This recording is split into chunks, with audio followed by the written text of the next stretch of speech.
달걀만큼 큰 나달. 어느 날 아이들이 놀다가 산골짜기에서 씨앗처럼 생긴 것을 주웠다. 그것은 가운데 기다랗게 줄이 있었고 달걀만한 것이었다. 마침 그곳을 지나가던 사람이 그것을 신기하게 보고 아이들에게 10코페이카를 주고 샀다. 그는 그것을 도시로 가지고 와서 왕에게 바쳤다. 왕은 학자들을 불러 모아 그들에게 그것이 무엇인지 알아보라고 명령했다. 학자들은 여러 번 조사하고 연구했지만 그것이 무엇인지 도저히 알 수 없었다. 그러던 어느 날 그 물건을 창문 위에 올려놓았는데 암탉이 날아와서 그것을 쪼아 구멍을 내고 말았다. 그때서야 학자들은 그것이 호밀씨앗인 줄 알게 되었고 왕에게 달려가 말했다. 이것은 호밀의 나달입니다. 학자들의 말에 왕은 깜짝 놀랐다. 왕은 이런 큰 나달이 언제 어디에서 생겼는지 알아보라고 학자들에게 명령했다. 학자들은 수많은 문헌들을 찾아가며 조사했지만 출처를 알 수 없었다. 학자들은 왕 앞에 나아가서 말했다. 황송하오나 저희들로서는 도저히 알아낼 수가 없습니다. 어떤 책에도 이런 나달에 대해서 쓰여 있지 않았습니다. 농부들에게 물어보십시오. 나달이 언제 어디서 이 정도의 크기로 자랐는지 조상들에게 들어서 알고 있는 농부가 있을지도 모릅니다. 그래서 왕은 아주 나이가 많은 농부를 불러오도록 명령하였다. 신하들이 농부 한 사람을 데리고 왔다. 그 농부는 늙어서 허리도 구부라지고 얼굴엔 병색이 완연하였으며 이마저 모두 빠져 있었다. 늙은 농부는 두 지팡이에 의지하여 겨우 비틀거리며 왕 앞으로 들어왔다. 왕은 늙은 농부에게 큰 나달을 보여주었다. 농부는 눈이 어두워 나달을 제대로 보지 못했다. 그래서 농부는 나달을 손으로 만지작거렸다. 왕이 농부에게 물었다. 노인, 그 나달이 언제 어디에서 생겼는지 알겠소? 혹시 그런 나달을 밭에 불어본 적이 있소? 아니면 그런 나달을 시장에서 사본 적이 있소? 노인은 귀가 어두워서 왕의 말을 잘 알아듣지 못했다. 몇 번을 말하자 겨우 알아들은 노인이 대답했다. 아닙니다. 저는 밭에 이런 나달을 부려본 적도 없고 거두어들인 적도 없습니다. 게다가 이런 나달을 사본 적도 없습니다. 제가 호밀을 살 때에도 나달 크기는 이렇지 않았습니다. 그러나 저희 아버님에게 물어보십시오.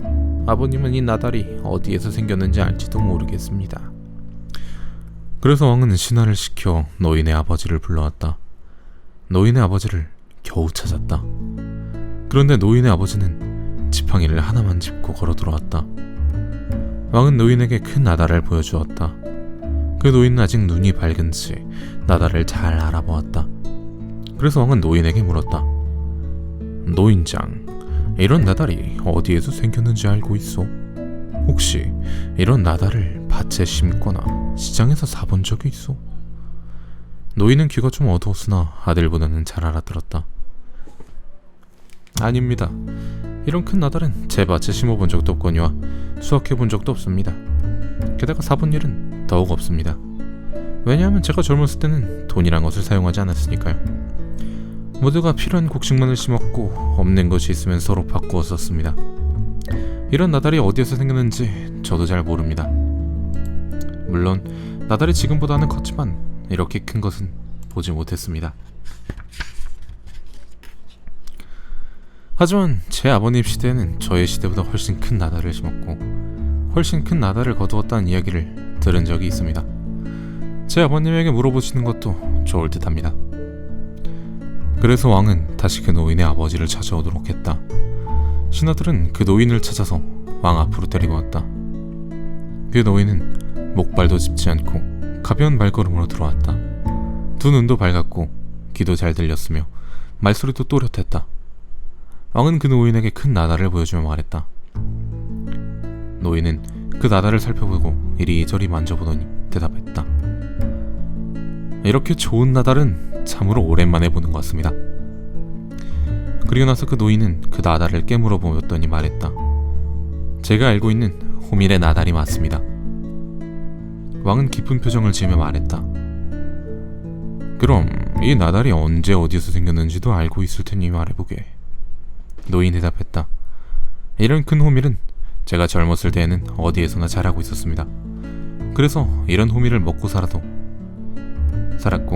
또 다른 사람들도 이런 호밀을 먹고 살았습니다. 제가 젊었을 땐 직접 이런 호밀을 심고 수확했습니다. 왕이 다시 물었다. 노인의 밭은 어디오? 이런 나달을 어디에서 길러왔소? 저의 밭은 하나님의 땅이었습니다. 쟁기질을 하는 곳은 어디나 제 밭이었습니다. 땅 주인이 따로 없었습니다. 누구도 자기만의 땅이라 주장하는 사람이 없었습니다. 다만 직접 심고 거두는 노동만을 내 것이라 말할 수 있었습니다. 왕이 물었다. 그럼 두 가지만 묻겠네. 하나는 왜 옛날에는 이런 나달이 있었는데 지금은 없는가 하는 것이고, 두 번째는 당신의 손자는 지팡이를 2개나 짚고 또 당신 아들은 지팡이 하나를 짚었는데 오히려 당신은 아무것도 짚지 않고 걸으며 눈도 밝고 귀도 밝으며 이도 튼튼하고 말소리도 또렷한 이유가 무엇인가 하는 것일세. 어떻게 그럴 수 있는가? 노인 대답했다. 그 이유는 다름이 아닙니다. 사람들이 자기 노동으로 살아가지 않고 다른 사람들의 노동에 의지하여 살려고 하기 때문입니다. 그때는 사람들이 자기 것만 가지고 살았고 남이 만든 것은 탐내지 않았습니다. 이유라면 바로 이것이죠.